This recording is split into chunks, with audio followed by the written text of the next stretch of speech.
aqui, né? Não, já ligou.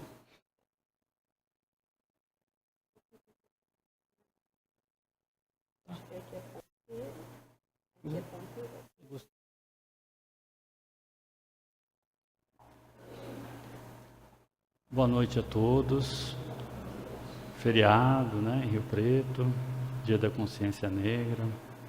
Mas tem bastante gente aqui hoje, né? Que bom.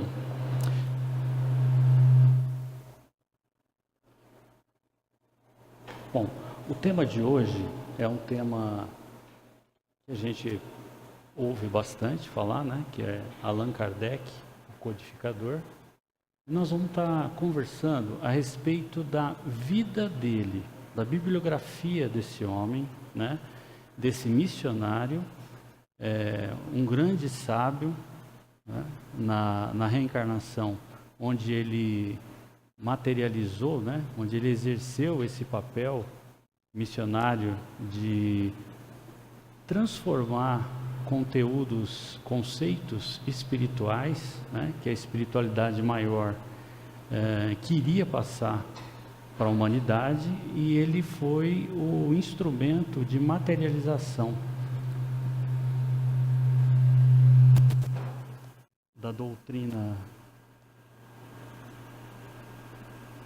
doutrina espírita, né? E nós vamos falar um pouquinho dele. Tenho certeza que existem vários temas que já foram vistos por vocês, outros acredito que sejam novos, mas é sempre bom estar reforçando e ter esse apanhado da vida de Allan Kardec. Essa frase é uma das frases mais famosas, né, conhecidas dele, onde ele coloca: nascer, morrer, voltar a nascer e progredir sempre. Esta é a lei. Que lei que ele está falando? Ele está colocando a lei da reencarnação, né? E a reencarnação, ela sempre existiu, já haviam registros na história da humanidade dessa situação, né, que é da alma, do espírito vir para a matéria e voltar, mas ele foi quem denominou ou colocou uma nomenclatura reencarnação para esse propósito, para esse processo. Como inúmeros outros processos que hoje a gente comenta, né? Fenômeno mediúnico, perispírito, foram todos nomenclaturados, né? Por esse gênio, por esse sábio Allan Kardec. Então, por mais que a espiritualidade maior tinha já visto a necessidade da vinda da terceira revelação, e ela viria, se não fosse através deste homem, do Allan Kardec, viria por outra pessoa, foi a genialidade dele que organizou a obra, né? E selecionou questões, conceitos e tornou-as, traduziu-as, né? Transformou-as em letras e colocou-as para nós publicamente. Então vamos lá. Aqui nós temos o mapa da Europa, é a Europa que existe hoje, né? Porque ele viveu no século XIX, né? Nós estamos já no século XXI. Aqui a França. A França faz aqui a divisa com a Espanha, com a Bélgica, com a Suíça, com a Alemanha. É interessante que nós vamos falar da Espanha, vamos falar da Bélgica, da Suíça também. O nome de batismo dele, Hippolyte Léon Denisard Rivail, né? Depois é que ele adotou esse pseudônimo Allan Kardec. Nasceu em 3 de outubro de 1804. Então, já fez 213 anos do seu nascimento.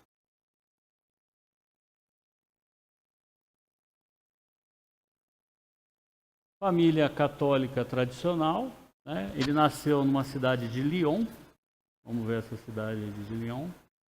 O Lyon fica aqui, né? Então nós estamos na França, Bélgica, Suíça, aqui pertinho de Lyon, Espanha, né? Paris está aqui, né? Então é uma cidade do interior da França. Família católica tradicional, a gente colocou aqui por quê? Porque ele já nasceu num berço religioso, né? Então esse ser, ele já veio numa família onde a religiosidade estava estruturada. Também veio numa família que tinha uma tradição na área de direito, de advocacia.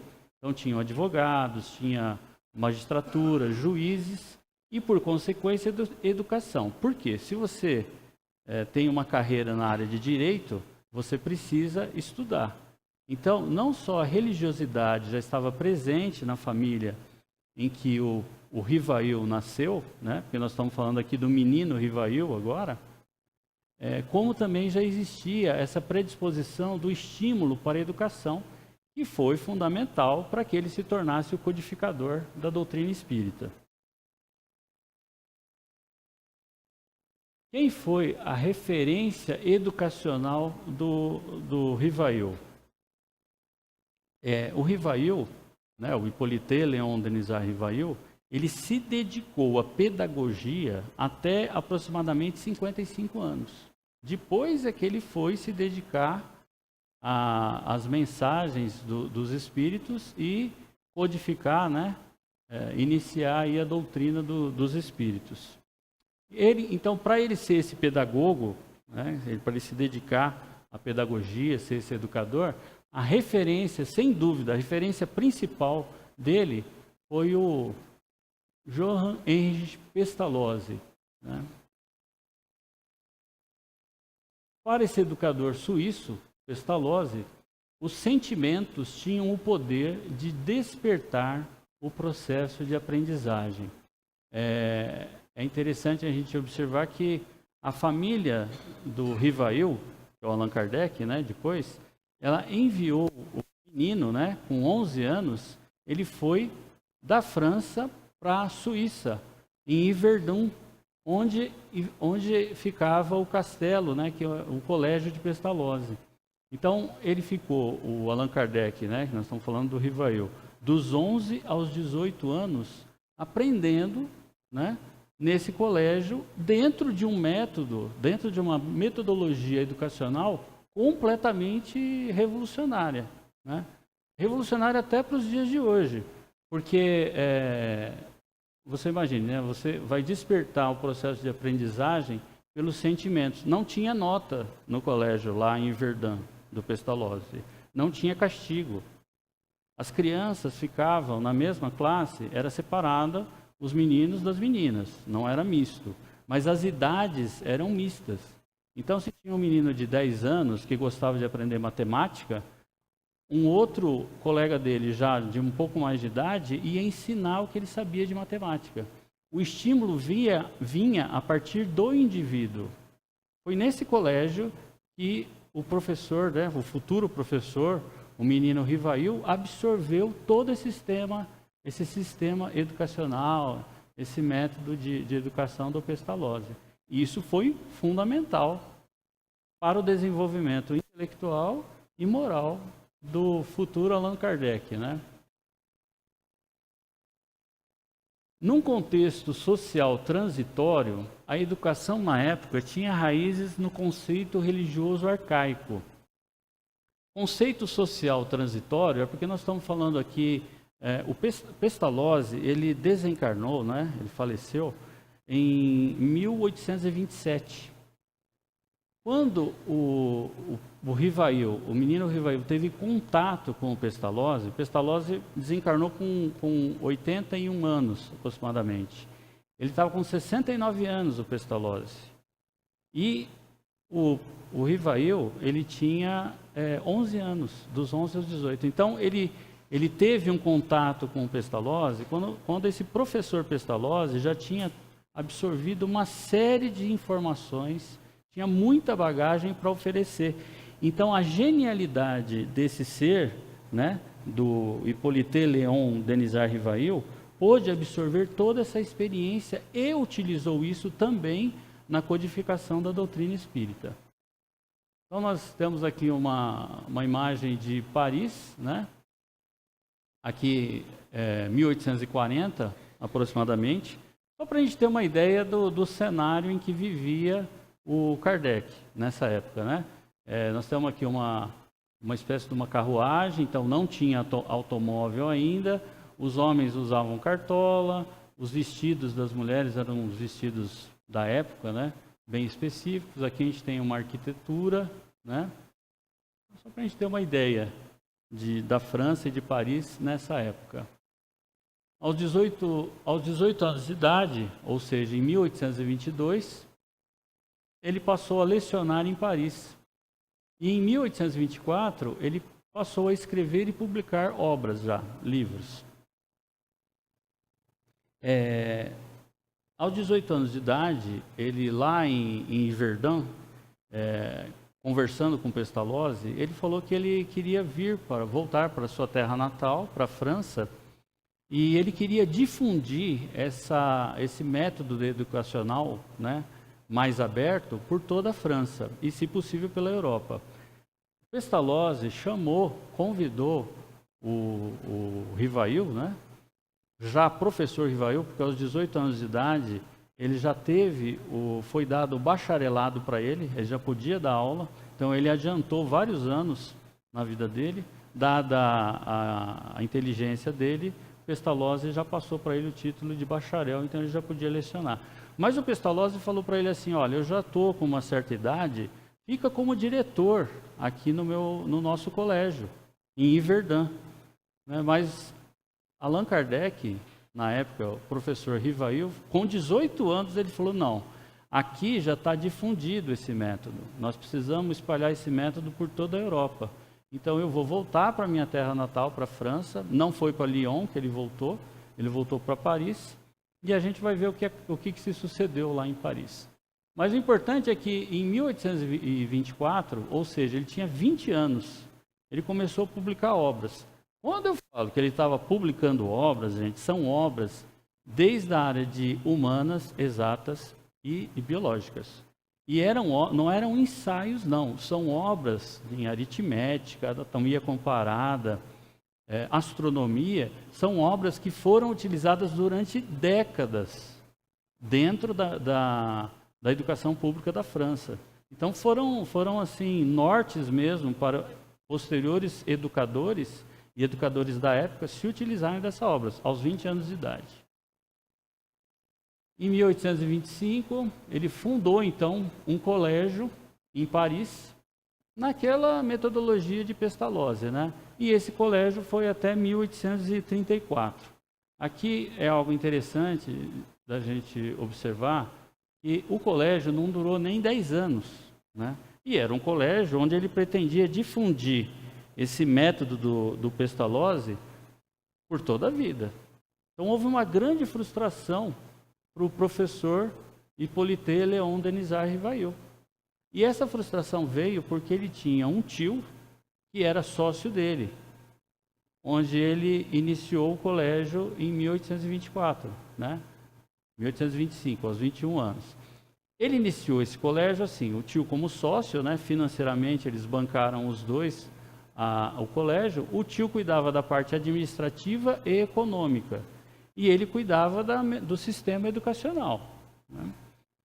Após 9 anos, ele descobriu que o tio havia feito inúmeros financiamentos em nome do colégio, estava extremamente endividado, mas era o colégio que estava endividado, não o tio, e ele teve que fechar as portas do colégio. Aí fica uma observação, né? Para esse homem que tinha um título, já tinha um status, né, um sucesso como cientista, como professor, como filósofo, para ele foi muito difícil, né?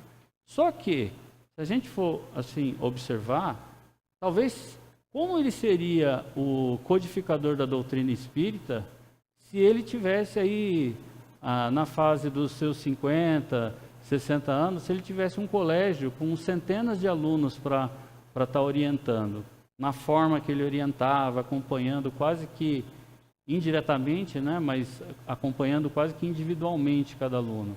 Então fica aquela coisa, né, para ele nessa época foi difícil, mas já estava previsto lá na frente um outro encaminhamento na vida desse missionário. Ele foi premiado em 1831, aos 27 anos, né, com o prêmio da Academia Real de Ciências de Paris, na França. Era o maior prêmio que existia para os acadêmicos, para os filósofos, religiosos, cientistas na época, né? Então, nessa idade, ele, aos 27 anos, ele conquistou o título máximo, que que era reconhecido não só na França, como em toda a Europa. Ele já tinha o título de um homem sábio em toda a Europa. Ele recebeu vários títulos, mas esse talvez tenha sido o mais marcante, porque foi ainda bastante jovem. E olha que é uma coisa assim interessante, né? Para ele, pessoalmente, eu acho que não foi interessante, mas para nós que estamos vendo de fora, foi interessante, porque ao mesmo tempo que ele teve a frustração no colégio, ele não conseguiu tocar, né? Teve que fechar as portas, ele tinha títulos que eram importantíssimos do ponto de vista na carreira profissional dele.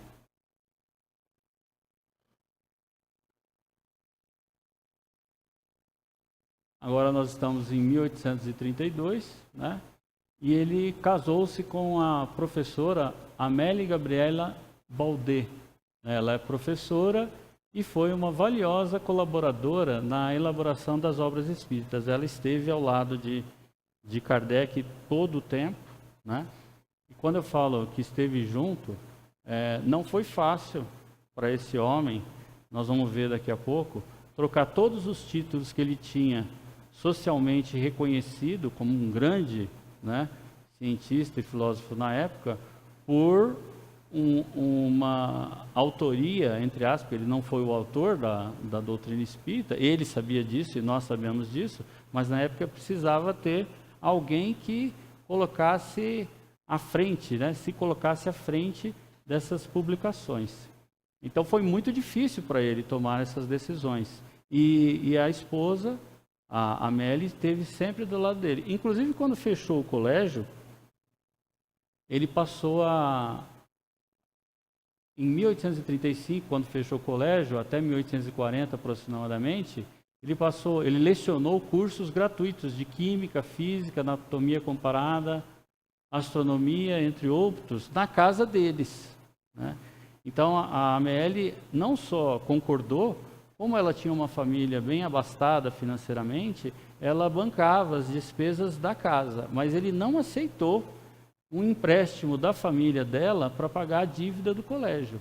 Esse ele honrou com um trabalho de dia num escritório de contabilidade. Então, de dia ele trabalhou no escritório de contabilidade e à noite, para não deixar vários alunos do antigo colégio dele sem um respaldo de desenvolvimento na área de estudo, principalmente aqueles que não tinham condições financeiras de bancar o estudo, porque ele era extremamente preocupado com a educação pública, ele era extremamente interessado em levar o ensino, principalmente para as crianças e jovens que não tinham condições de se bancar, ou a família não tinha condições de bancar os estudos. Então ele pegou um grupo desses alunos e à noite ele lecionava gratuitamente, lá na casa deles, em Paris.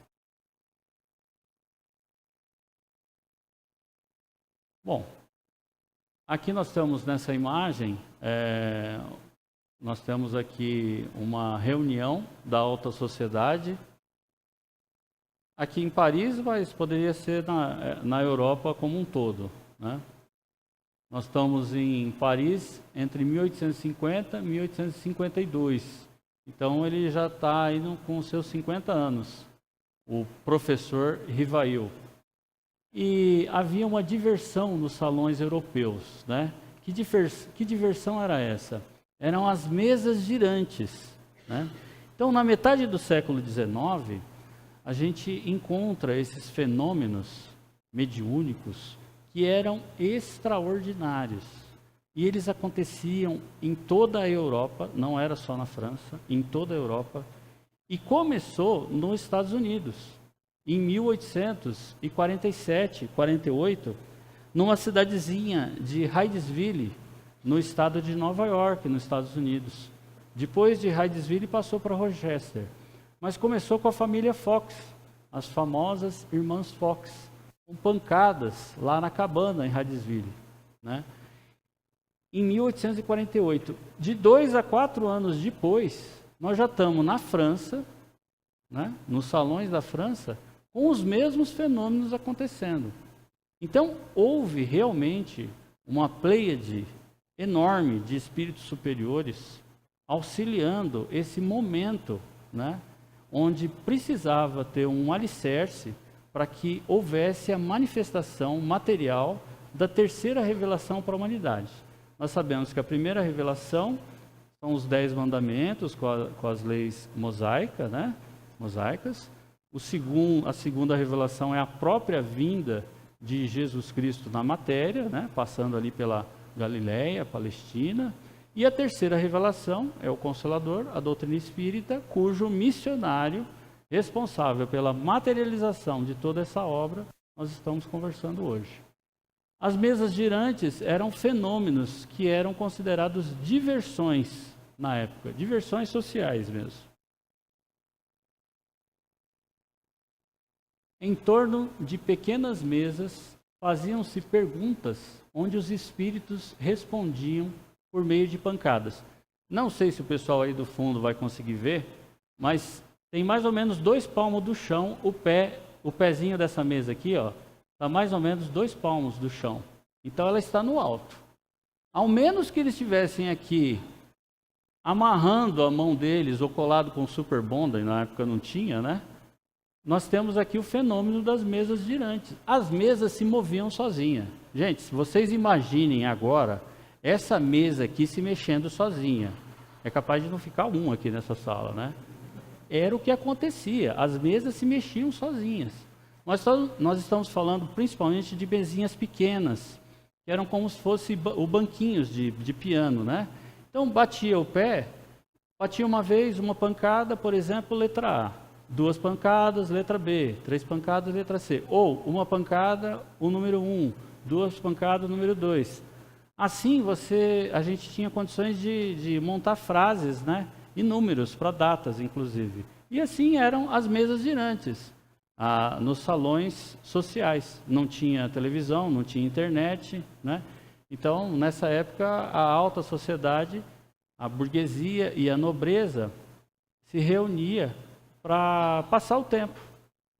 E convenhamos, né? Uma mesa se mexendo sozinha dá para passar bem o tempo, que é uma coisa extraordinária, né, de acontecer, chama muita atenção. Depois vieram os cestinhos, né? Os cestinhos, aqui, você pega um cestinho de vime, o cestinho está assim, vira ele de ponta cabeça, pega um lápis e fixa ele, né? E as pessoas encostavam o dedo, não é que elas escreviam com o lápis, não. Elas encostavam o dedo e o cestinho mexia sozinho.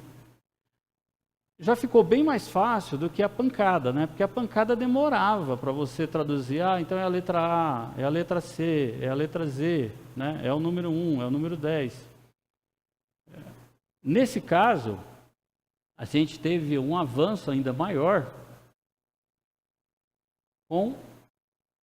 seguindo, né, esse processo com a psicografia. Isso tudo foi muito rápido, gente. De 1848, lá, o caso das irmãs Fox, lá nos Estados Unidos, 1848, 1855, nós já tínhamos a psicografia. Aqui a gente percebe que a moça, ela está olhando para o lado, ela não está olhando para a folha, né? Então, a psicografia mesmo, bem feita, ela é mecânica. É como se esse braço, né, ele tivesse mesmo sendo, ele acaba sendo coordenado pelo espírito, né? Então, daí a faculdade mediúnica bem desenvolvida para quem tem esse dom da psicografia. Nós tivemos aqui, há poucas décadas, o maior médium de psicografia existente até então na história da humanidade, que é o Chico Xavier, né?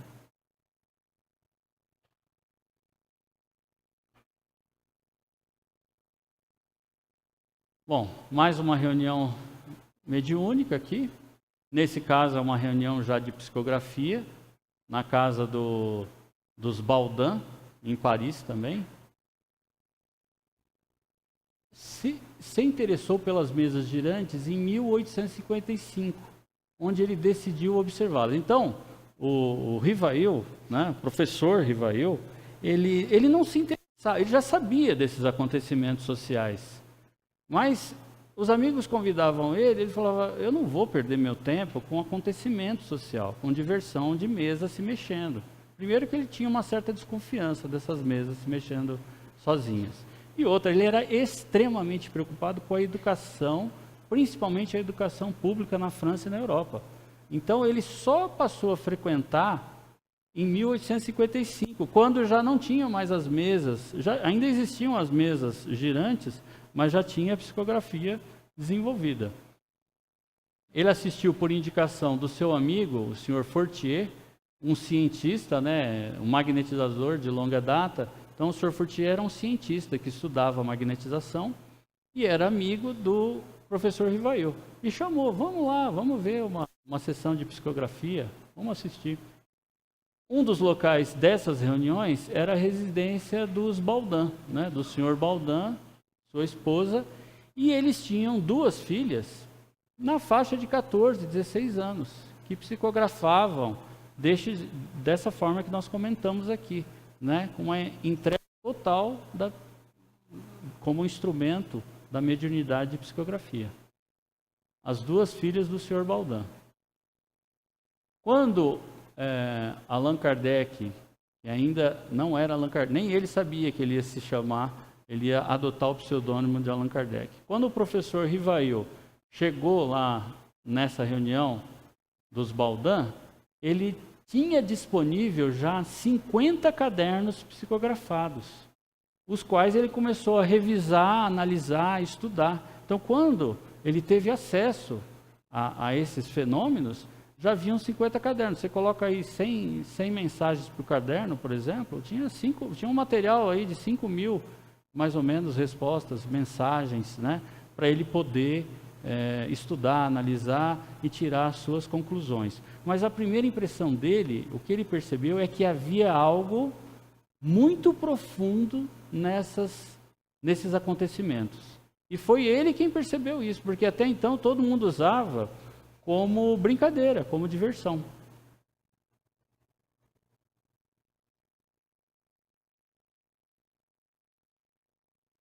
Tendo feito inúmeros experimentos para deduzir cientificamente, né, esses fenômenos, essas comunicações do além-túmulo como fatos incontestáveis, né, ele acabou fazendo esses experimentos.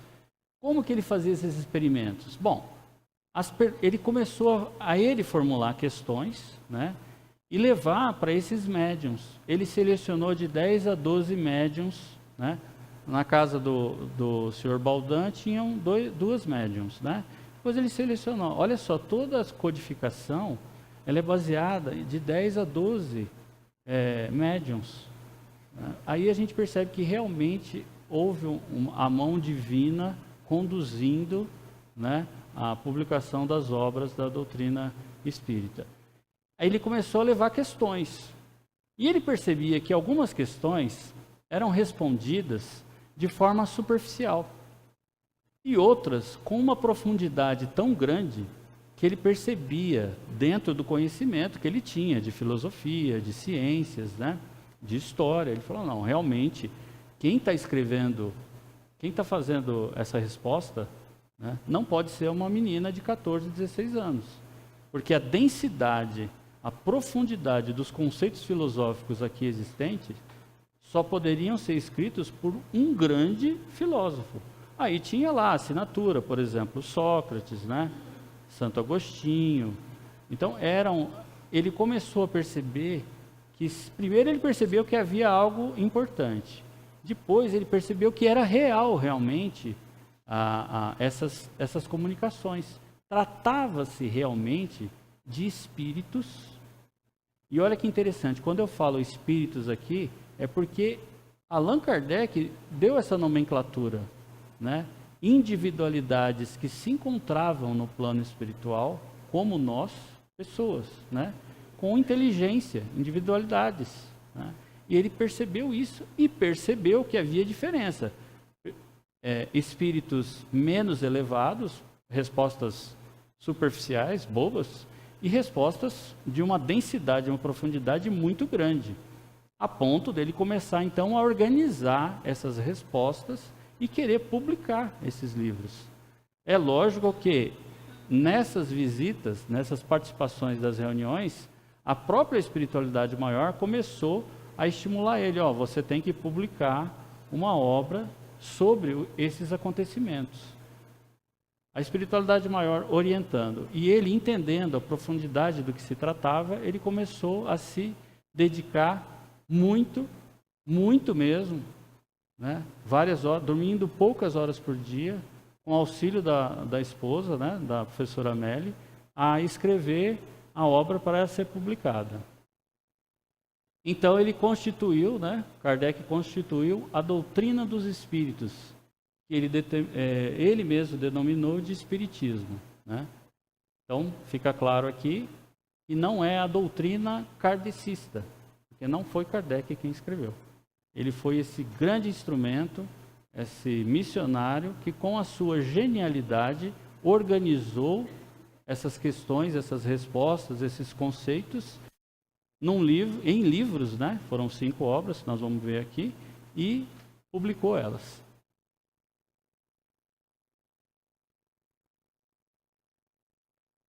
A primeira publicação, o Livro dos Espíritos, em 1857. Olha que interessante. Hydesville, Irmãos Fox, Estados Unidos, 1847, 1848. Não deu? Ou vamos colocar uma década depois, nós já temos o Livro dos Espíritos sendo publicado. Não há como uma pessoa ou um grupo de pessoas na Terra conseguirem tamanha façanha. Porque quem estuda o Livro dos Espíritos percebe que não tem como uma pessoa escrever isso em 10 anos. Né? Percebe-se que realmente a terceira revelação estava se manifestando, e aí nós vamos ver aqui esse processo aí daqui para frente, a partir dessa publicação do Livro dos Espíritos. O Livro dos Médiuns, 1861, Evangelho segundo o Espiritismo, 1864. Eu acho interessante a gente colocar aqui que em 1860, o Evangelho segundo o Espiritismo, 1864, ele tinha 60 anos, né? Em 1863, nós tivemos a queima dos livros em praça pública em Barcelona, que foi chamado os Autos de Barcelona, né? E o próprio Allan Kardec escreveu um artigo na Revista Espírita colocando assim, os resquícios da Inquisição. Por quê? Porque o Livro dos Espíritos foi publicado pela editora Didier, né? O editor Didier teve muita coragem, porque foi ele que bancou a publicação, até ele já tinha desencarnado, foi a viúva, né? A esposa dele que manteve a palavra do seu Didier. Mas quem estava ali na frente dessas informações todas era o professor Rivail.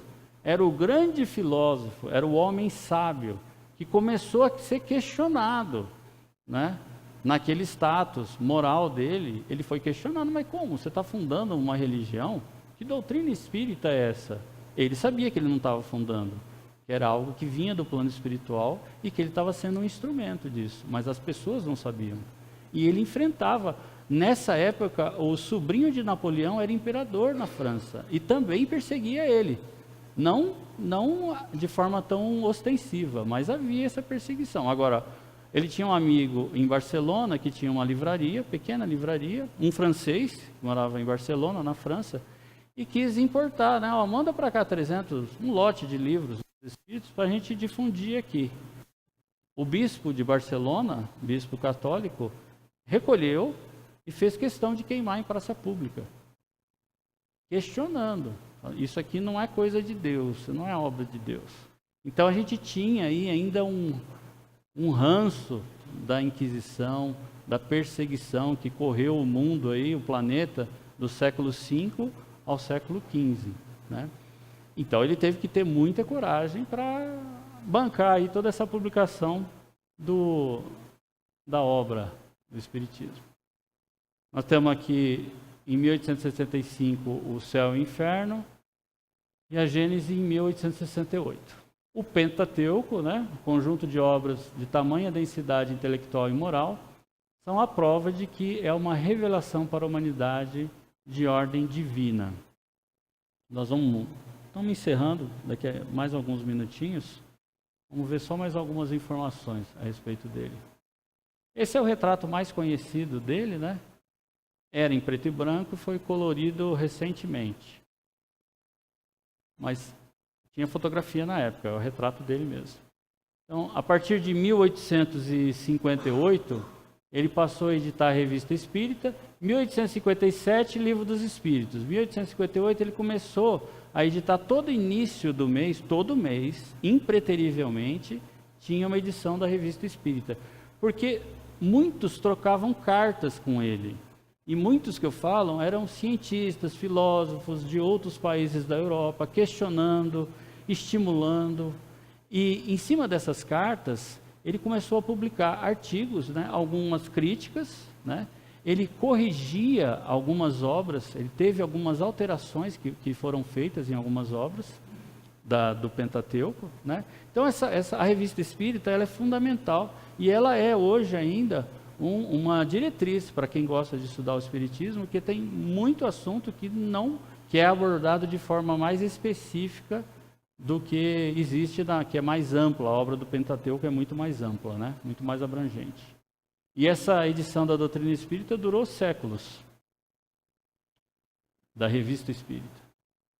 Em 1858 também, né, aqui em abril, né, 1º de abril de 1858, ele fundou a Sociedade Parisiense de Estudos Espíritas, que era um modelo de organização e estudo na parte mediúnica, né? Gente, isso é muito legal, porque nós estamos hoje aqui numa casa espírita, que tem o nome do Allan Kardec, mas existem várias casas espíritas em nossa cidade, em nosso país, em nosso planeta. Aqui começou o modelo de organização de uma casa espírita. E aí no começo a gente vê aqui várias atividades que são feitas aqui nessa casa, né? Que é muito legal a gente participar dos estudos. Quem tiver algum dom mediúnico também, com o tempo vai se inserindo também nesse trabalho, né? Precisa de estudo, precisa ter base para exercer a mediunidade, né? Mas também existem os trabalhos aí voluntários, de assistenciais, que são muito legais também, né? Isso tudo começou aqui, ó, em 1858. Já existia antes? Já existia, claro que já existia.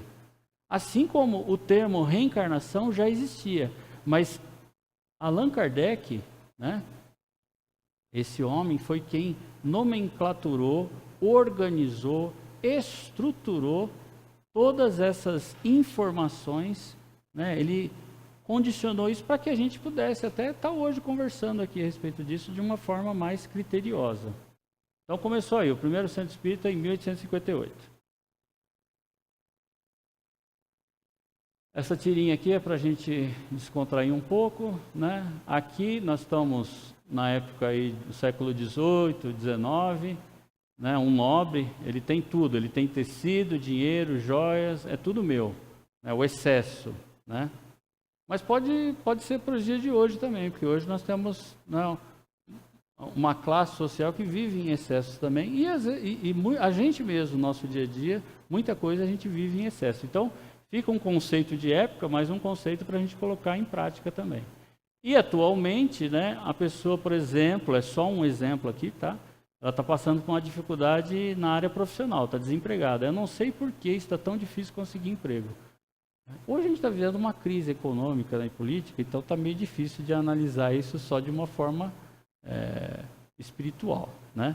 Mas é mais para a gente se apegar ao exemplo de muitas dificuldades que nós vivemos, pessoas próximas de nós que vivenciam nas mais diferentes áreas, né, afetivas, profissionais, financeiras, mas que muita coisa tem a ver com esse passado, né? Que passado é esse? Com vidas passadas, né? E a oportunidade que nós temos dentro da doutrina espírita de formalizarmos, né, de nos identificarmos com determinadas questões que precisam ser melhoradas em nós e com inúmeras informações que são passadas a respeito do que a gente vem aqui conversando, né, no grupo de estudos, nas palestras, nos livros que a gente lê, na vasta literatura espírita, né? Então, denominações espíritas, Kardec sintetizou-as, né? Ele definiu termos e palavras para uma clareza de linguagem e sentido para várias ações mediúnicas e espirituais. Note que quando eu falo aqui mediúnicas e espirituais, nós já estamos colocando nomenclatura, sentido que o Kardec deu. Né? Livre-arbítrio, foi Kardec que organizou. Né? E inúmeros outros conceitos que a gente encontra na doutrina espírita foram passados aí após essa codificação. Nós já estamos com o nosso tempo já finalizando, né? Tem mais um slide aqui para a gente. Aqui nós temos um mapa da Europa, né, do Mediterrâneo, a região do Mediterrâneo, aproximadamente 1 século depois de Cristo. Mas a civilização da Gália, ela durou centenas de anos. Né? Por que o nome Allan Kardec? Ele adotou esse pseudônimo Allan Kardec porque foi revelado a ele nas mensagens recebidas por médiuns como uma reencarnação druida, tendo vivido nos tempos da Gália. Quando a gente fala druida, gaulês, é a mesma coisa, tá?